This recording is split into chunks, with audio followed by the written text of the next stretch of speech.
To Be Hero X, Season 1, Episode 1. Yo, I was sleeping on this one, had no idea how good this is as far as I'm concerned, but I want to talk about it. So let's get into it.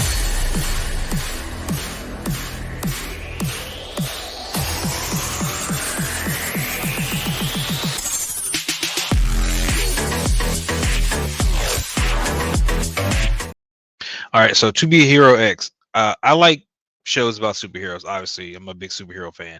So, with this being an anime in regards to superheroes and how the public sees these superheroes, definitely got my attention. But again, it got my attention after it's been out for a little while. So, there's already 3 episodes released, with a fourth one coming this Saturday, I believe, is when it drops. My brother put me onto this one and said it was really good. So, I went to go check it out and watch everything and was enamored with it. So, this is To Be a Hero X. It's about a guy named Lin Ling who is in the process of doing a hero presentation for his company, trying to boost up more or less the standings for people who are trying to be heroes. Like, it's more or less his job is to boost up Nice, which is the hero that his firm represents.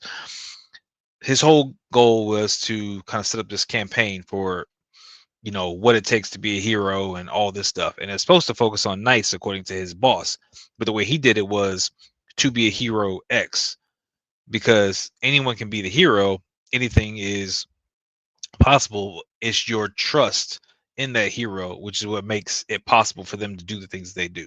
You have to have trust, love, care, admiration in that hero, and that's what boosts their ability and their powers. So he did this entire presentation, set this thing up. Again, it was more for any hero.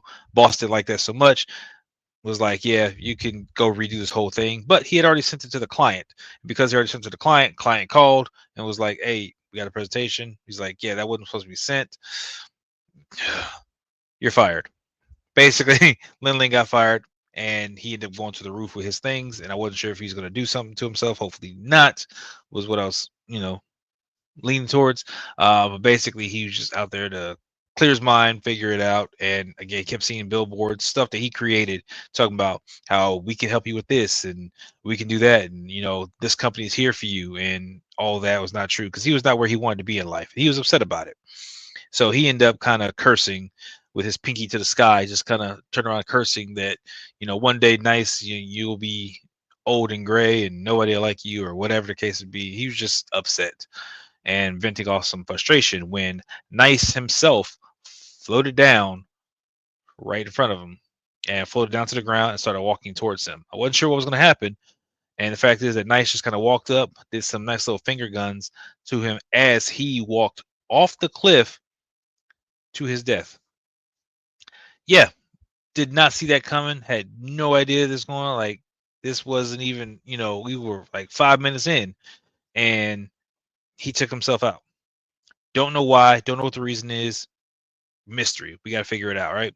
So, of course, his team shows up, which is Miss J and 4 of her lackeys and stuff like that. I call the crayon box, because their colors red, yellow, green, and blue on their shirts, which crayons are delicious. Marine Corps. So, with that being said, they show up and they see that, hey, he's out. Grab him. We got to find out what happened.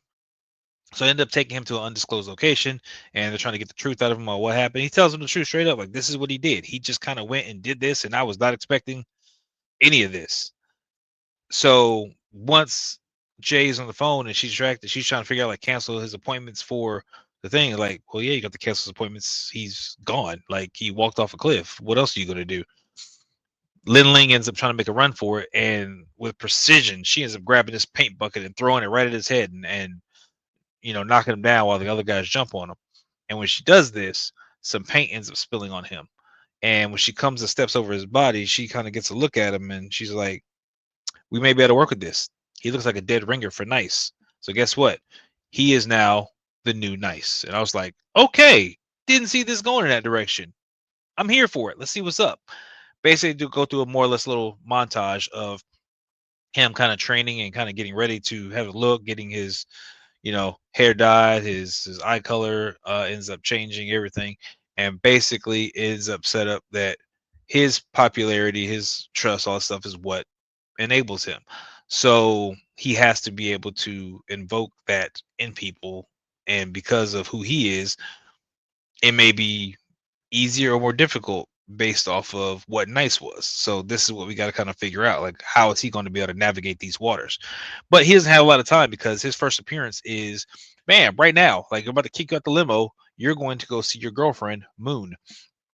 And he's like, that's not my girlfriend, but he's always had kind of like a crush on Moon for a long period of time. So with that being said, he is now being introduced to her flat out. That's your girlfriend. You're about to be on a show called True Love Recipe, where you're going to talk with people and talk about your love. And that's just kind of where it goes. So he ends up out the limo and he takes her up and they go and they sit, and she you can tell she notices something is off and stuff, but basically they're able to sit and they're about to do the show. We find out that their host has been replaced by someone named Enlighter. Apparently Enlighter is somebody who can get the truth out of people, or he likes to dig up facts and information and whatever case may be, but he is the 249th ranked hero. And in the process of this, he was apparently had a plan to expose Nice for who he is, and like, he's not who he says he is. He's something different, and I want to, basically destroy your relationship and your public image. So he's like, I got questions. Bam. And you see Miss J, she's scrambling, like trying to figure out what's going on. So he's like, bam, how many commercials was Moon in? And what's the approximate runtime of those commercials? And of course, Jay is like, how's he supposed to know that? He's not gonna know. She's upset. Whereas Lin Ling, who is now Nice, so as I refer to him as Lin Ling or Nice, you know what I'm talking about. He says, yeah, she's been in 134 commercials with an approximate runtime of this many minutes. And everybody's shocked, like, what? How you know? Because he worked on the campaigns for all of Nice and Moon stuff. Like, he did all the stuff, and he's had this thing again for her for a while. So it was like, this was no brainer for him. Easy question, right? Next. So then Elijah's like, all right, I got something for you. And then sets up, like, there's a lie detector kind of thing that just appears, which I guess has something to do with his abilities, his powers. And it was like, is Moon your girlfriend? Because apparently he knows that the girlfriend thing is a contractual obligation. Moon is not really his girlfriend. Again, it's his girlfriend now due to him having to take the place of Nice. So his girlfriend, he's got to answer this honestly, or the lie detector's gonna go off. So, and Lighter jumps up, was like, I got him. He can't answer. Blah blah blah. And he's like, no, he's not. He's like, bam. He didn't expect him to say no, but yeah, I got him, right? Yeah, that's it. I got him. That, and he says, Ricky, no, she's not my girlfriend. She's my goddess. And I'm just like, yo, that was smooth.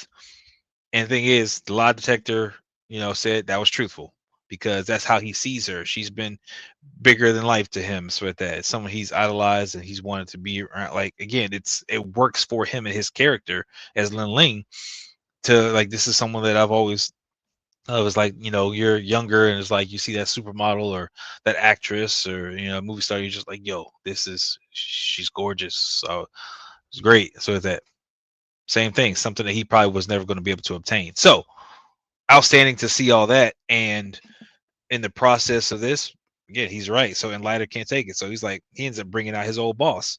But again, Enlighter doesn't know that that was his old boss because he doesn't know that he's Lin Ling. So, but he was the guy who worked for the company, and he got, canned because of everything that happened with the campaign thing. So basically, he comes out there and he's got some kind of fear-induced power, and he starts wrecking shop, including smacking Enlighter, and he's dropping things like termination letters and deadlines as weapons. So he is doing damage, and eventually, Nice believes in himself enough to fight back and protect everyone. Like, he immediately protects, Moon and so that, but now he believes himself enough to fight back and ends up taking the guy out, and in the process, saving everybody, which of course is good for his public, perception.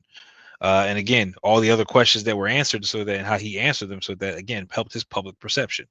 So he believes in himself. Everything he got done is like, great. Now it's time for a good night's rest. We're gonna send you home to your like condo type apartment. So he ends up going home, and he goes home, and there's Moon. She's there, and she's asleep already, and he's just like, he's a gentleman, so he's like, he puts like, leave her be, put a blanket on or something like that, and like he'll go sleep on the couch or something like that. But we did that. what he saw like a flash of was like her like covered in blood, like thought she was dead, and that's how the episode ends. And I'm like, yo, what is happening? What is this? Like, I need to know what's going on. This was a really good episode, really good start to a series. It has my attention. Like, I'm loving it. So, if I have your attention, please hit that lovely red subscribe button. Definitely appreciate you subscribing and being here. But I'm going to keep talking about these episodes as they come out. There is currently 3 episodes out. I'm going to review all three, and I'm going to hit the fourth one when it drops. Like, this is solid. I got questions, more or less how these powers work. What is he going to do? What the contracts are about? Like, what is in Lighter's deal? Like, what's going on? So good show. Again, if you liked My Hero Academia, I think you'll get into this in terms of like what the politics are behind superheroes and how they operate, and it's just a different view on things, different take on how things make sense. So I'm with it. I'm here for it. And until then, I'll catch you guys in the next one. Later.